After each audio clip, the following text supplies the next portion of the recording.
Joining the audience in the roasting of a studio's bad creative practices is a special card given to Deadpool movies best used by this one, making it my favorite of the three, despite being the ugliest of the bunch. Don't worry, I learned the hard way that a movie simply being shot by Larry Fong doesn't make it a masterpiece, and a movie being visually unremarkable or downright ugly isn't a deal breaker as proven by some of the MCU's most fondly remembered entries. I wish I had the intellect to make some compelling personalized reading of the Deadpool and Wolverine movie, but that spotlight is currently being owned by local script man, further cementing his goated position as a YouTuber via this unsurprisingly funny and enlightening take on the film's metatextual commitment. I'll never be him, so I'll just focus on the basic surface level stuff like the nice little film-obsessed himbo that I am. I'd get an aneurysm at the idea of calling Hugh to play the part again and curse the mere concept of this film before even seeing a single frame, but a part of me stood, arms crossed, with somewhat of an open mind despite trailers not doing the best at selling this to me, so imagine the relief I felt sitting in the theater feeling mild enjoyment at what pretty much represents the antithesis of most of my filmic preferences. It's almost as if it came down to execution.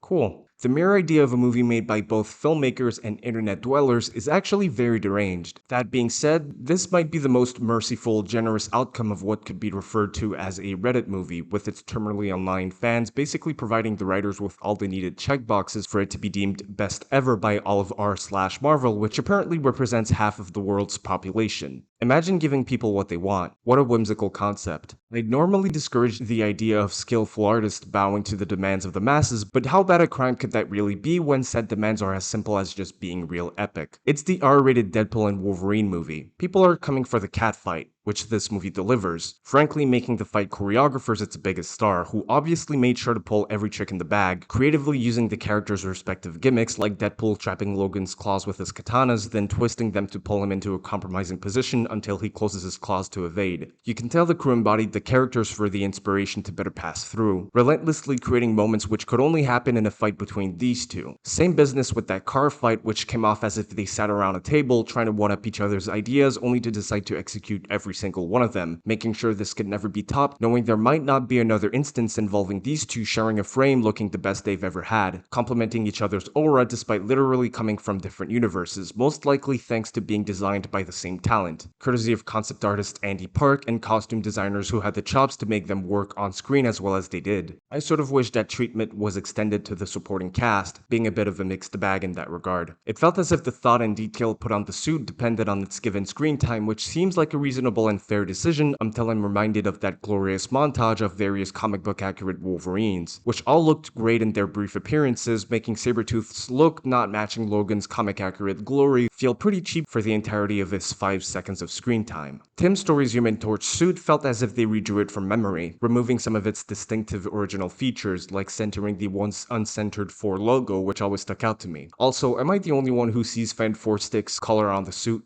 Bit unfortunate if not intentional. A film so bad not even the Deadpool movie dared to invoke it. There's a bit of loneliness in caring about the original designs of costumes from not so good films I revisit monthly by microdosing nostalgia, longing for the more innocent times from which they came, a time when the way these movies looked was enough to get you seated. I gotta bring this up again. That video did not do numbers and it bears repeating. Everything I praised DNW for so far wasn't good enough for distraction from the ever-present lack of flair, an issue plaguing several corners of the subgenre, making it impossible for me to even come close to regarding this as a deliberate choice. A comic book movie looking grayer than real life is no issue in of itself until it becomes the norm. Who else misses when comic book movies being shot in a way which expressed care about one's depression wasn't the exception to the rule? The Suicide Squad 2021 cares about your depression. Doctor Strange in the Multiverse of Madness cares about your depression. The Batman is depressed and cares about your depression. Like I stumbled on this meme using Guardians 3 camp footage and you could just tell through it from the light and shadows that the movie just had something aesthetically going on. This movie mostly taking place in the junkyard dimension is also no excuse for the lack of aesthetic appeal. Living in Blade Runner 2049's Los Angeles would most definitely spike my mental anguish, but it's at least atmospheric. The presence of a vibe goes a long way. I'm not asking for Deadpool 3 to being shot like, say, David Fincher's The Girl with the Dragon Tattoo, but being better lit, shot, staged, and graded than our $200 million 2024 box office dominating action comedy remains a problem I'll have no shame in voicing out. I'm reminded of this description of a cinematographer's job referred to as painting with light. While I'm not saying Roger the Goat Deacon should have been the guy for the job, I do pray for the man to maybe shoot at least one comic book adaptation before fading into the mist, tapping into the visual potential of the genre for people to witness. Even funnier is that Kingsman proved George Richmond as the perfect guy for the job, and I kept momentarily getting myself upset thinking about how good this would look if it were directed by Matthew Vaughn, or even sadder, 2011 Sean Levi, because Real Steel just had the stuff.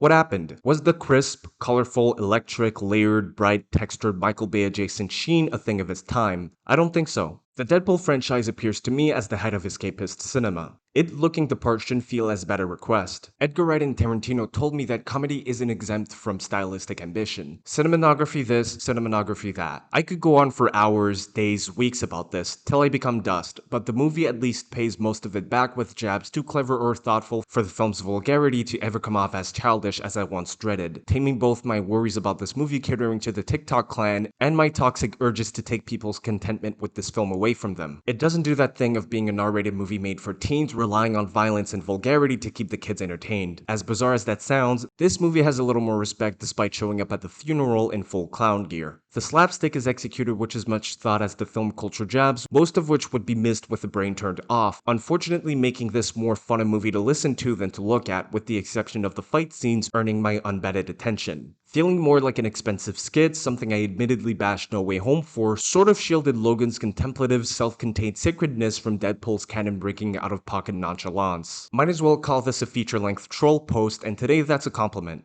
You've all seen those videos showing the Vine timeline getting ripped apart by the ghost of AI for the bit. Imagine that but personified into an actual character. What's 9 plus 10?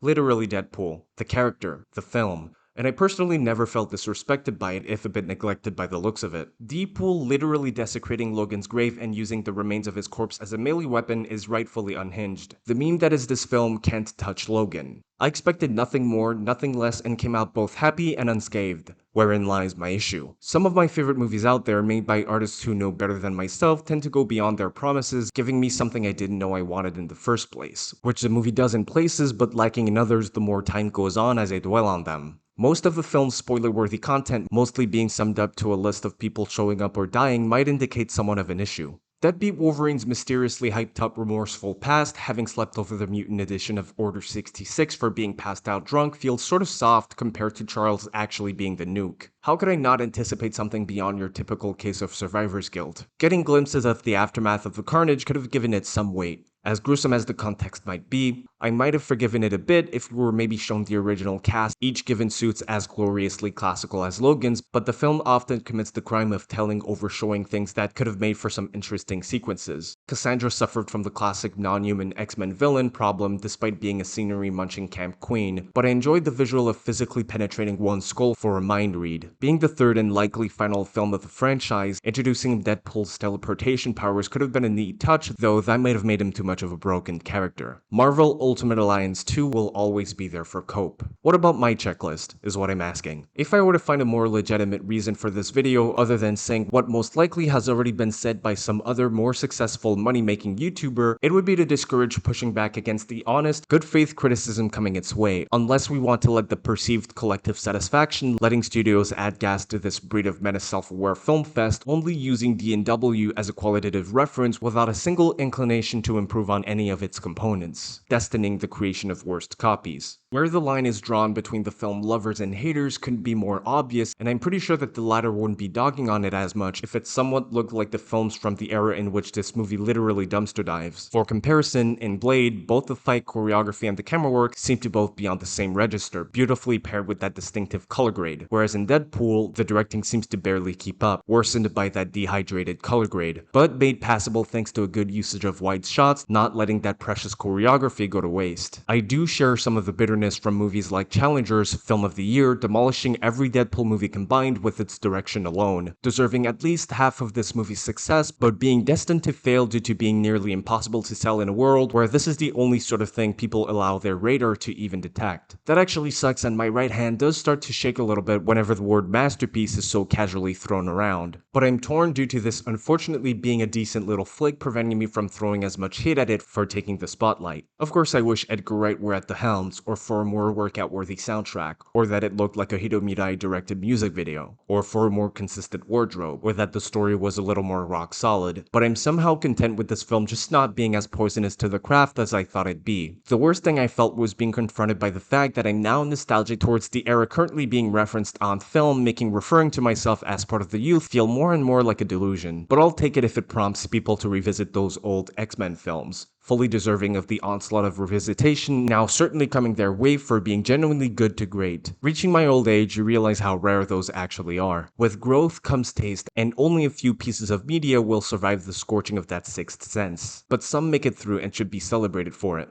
Deadpool and Wolverine further disproves the myth of superhero fatigue. If not general audiences, then who saved this from flopping as it would have otherwise? People will always have an affinity for spandex-flavored spectacle because the kid inside of us will never die. I'll leave you on that. Thought I'd put my word out and use my positive outlook on the film while it lasts. Recency bias is not a hoax. Might as well use it to my advantage. And I never said it looked bad. I said it looked bad.